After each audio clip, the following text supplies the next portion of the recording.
On est dans un restaurant, on a de la cuisine française, on a de la cuisine palestinienne, mais on parle aussi de cuisine libanaise. Alors, éclairer la lanterne de nos lecteurs, de nos téléspectateurs, la cuisine libanaise, la cuisine palestinienne, est-ce la même chose? Non. Je pense que, comme vous disiez, il y a beaucoup de... Comment dirais-je? Il y a énormément d'expériences, parce que ce sont souvent des Palestiniens qui ont immigré au Liban à cause de la situation. Difficile. Voilà. Et on a construit un concept de la cuisine libanaise. Mais quand vous parlez Baba Ganoush de Madame Asli, il faut savoir, on ne peut pas comparer. On a vraiment des procédés culinaires bien spécifiques.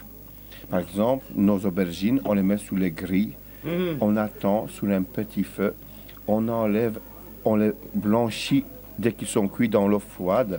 Ça veut dire on a tout, voilà, que les Libanais n'ont pas toujours. La cuisine palestinienne, n'oublions pas, la cuisine palestinienne est beaucoup plus ensoleillée que celle du Liban. On est beaucoup plus près de la Méditerranée, du soleil, que Liban. Alors, sans peut-être parler de politique, est-ce qu'il y a un... Pas parler politique, bien entendu, mais est-ce qu'il y a, de par la proximité, de par les gens qui ont vécu sur un même territoire, peut-être pas toujours de manière facile, mais qui ont vécu sur un même territoire, est-ce qu'il y a des apports, des échanges entre la cuisine palestinienne et la cuisine libanaise? Mais la cuisine juive, je veux dire? Mais je pense que c'est inévitable, plutôt palestinien-juif. Mais je trouve que la cuisine palestinienne est beaucoup trop timide. C'est des gens qui n'ont jamais osé revendiquer, jusqu'à ce que le chef Adoni, qui est à Londres, il a fait son tartare palestinien, que nous, on aurait fait ici exactement. Et que l'on va goûter, Monsieur Pierre. On va goûter. Je pense qu'à un moment donné, on peut commencer à parler de la cuisine palestinienne. Parce que pourquoi donner quelque part son âme, son corps, ses atouts, sa culture? Ils étaient beaucoup trop timides. Et maintenant, ils osent à peine de dire, voilà, c'est notre sang, c'est notre couleur, c'est notre culture, c'est notre air, c'est notre musique. Et là, on rentre quelque chose d'essentiel. Ça veut dire, Monsieur Pierre, que dans une cuisine, qu'elle soit palestinienne, juive, française, belge, on met d'abord beaucoup de soi-même, de ce qu'on est, de ce qu'on veut être et de ce qu'on veut faire ressentir aux autres. Mais vous savez, je pense que, comme on avait prévu, un jour, on va aller chez Monsieur et Madame Asli, que ce soit dans sa maison ou dans leur pays, on verra. J'espère que les deux à la fois. Et vous allez voir que c'est des gens qui vivent avec leurs tripes. Quand nous avons reçu à un moment donné Madame Gessler ou Madame Asli, elle a fait un banquet pour honorer ces chefs polonaises. Et là, on a vu une cuisine, mais qui séduisait 200 à l'heure. Une cuisine subtile, goûteuse, assaisonnée. Et je pense que ça serait intéressant que aussi bien Gillian que Rachid qui puissent en parler un peu. Parce que vous savez, on ne peut pas faire une brasserie, un restaurant tout seul. L'intelligence de monsieur et de madame Asli, je pense que c'est de s'entourer des gens qui peuvent quelque part interpréter. Il y a je pense que c'est cette passion de l'acteur de monsieur Asli qui fait toujours la mise en place, les mises en scène. Il y a toujours un scénario par rapport à ce qu'on fait, ce qu'on réalise, ce qu'on vit. Il n'aime pas tout ce qui est bidon. C'est l'histoire qui s'écrit au jour. Soit on adhère, soit on n'adhère pas. Libre choix. Mais ce qu'on fait, c'est vraiment des pièces réelles de la vie et qui sont inspirées de faits réels. C'est pour ça, Madame Asli, dans sa cuisine avec Gillian, mais c'est un spectacle.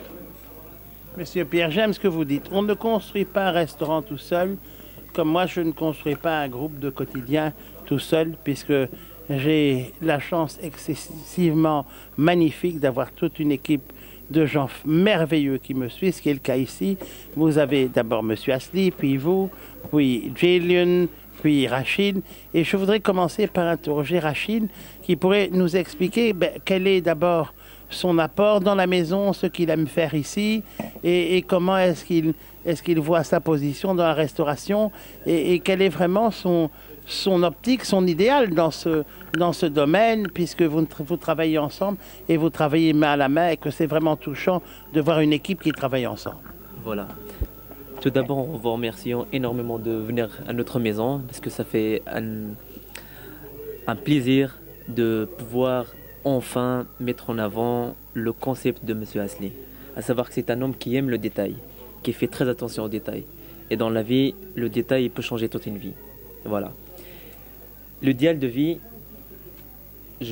pour moi et pour toute l'équipe, c'est de travailler pour ce monsieur, ce grand monsieur. Parce que nous, on peut le réaliser parce qu'on est assez près de lui. On le voit tous les jours, on le voit dans la manière d'être, dans les humeurs, quand il est énervé, quand il est content. Et ça donne encore une envie, un encouragement, une reconnaissance d'encore plus avancer dans la vie. Ce qu'on partage avec les clients, justement, je pense que à travers chaque client, on peut vivre une histoire. On peut vivre un quotidien différent. Donc, on vit une histoire à travers les clients.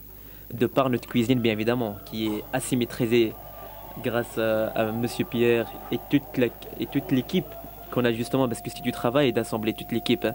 Vous savez, tout le travail qu'il y a derrière, d'avoir les éléments qui peuvent correspondre aux détails précis. Parce que vous savez, la cuisine traditionnelle, qui dit traditionnelle des orientales, qui dit orientale des palestiniens, libanaises et marocaines, savoir c'est notre spécialité, on travaille à plus de 85% de notre carte, c'est dans ce domaine-là, c'est notre concept justement. C'est le détail, et le détail des épices. Justement, il faut savoir maîtriser les épices. Et ça, je pense que rares sont les chefs qui peuvent maîtriser ce genre de détails. Ma joie, je pourrais dire que tout l'honneur est pour moi d'être ici, dans cet établissement. De par la relation que j'ai avec mes collègues, ce qu'on apprend tout le temps, parce qu'on apprend énormément de ce monsieur qui est Monsieur Pierre, qui est enfin venu nous alterner, parce on avait déjà une maison qui est exceptionnelle, mais vous savez, quand vous avez de la lumière qui est rapportée à votre petit chez vous, c'est encore idéal. Vous voyez les choses d'un point qui peut vous permettre de regarder tous les coins de l'établissement, de tous les coins. Donc on prend du plaisir à vivre ici. Donc voilà. Et les clients, justement, en fait, notre qualité, c'est qu'en fait, un client passant, c'est un client revenu d'office, qui ramène quelqu'un avec lui. Top. Voilà. Donc on le maîtrise de par la manière d'être, de par la manière de servir et de par ce qu'on représente. Et la façon dans laquelle on le représente, bien évidemment. Vous savez, c'est une équipe. Une équipe qui dit équipe, qui la cuisine et la salle. Et ça, c'est notre spécialité. Et les gens, ils viennent et ils ramènent.